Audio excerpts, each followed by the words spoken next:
Well, I mean, 1999 World Cup was amazing. I mean, from the first game to, of course, the final against China.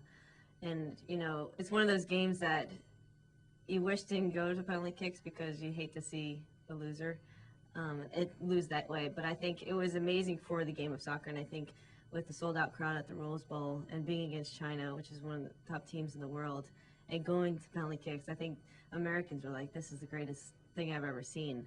And fortunately enough, we were able to, hit all our PKs and come out winning the World Cup. But I think this coming September, it's going to be just as hard and even harder. And I mean, we'll probably end up facing China somewhere along the way.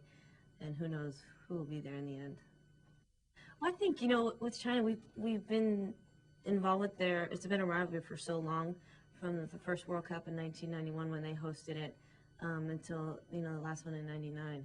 And it's been something that I think we've appreciated because when you go against a top team in the world, it makes you better as a team. And China's always been that team. They're very quick, they're very organized, they're very sophisticated, and they're very regimented. They do it over and over again, and that's why you see them each World Cup or Olympics in the top game because that's what they've trained for.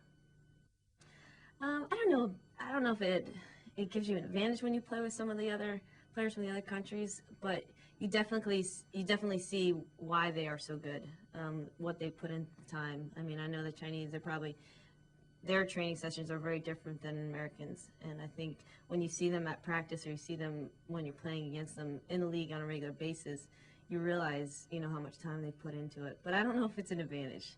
You get to know them a little bit, but it's still difficult when you play against a full team.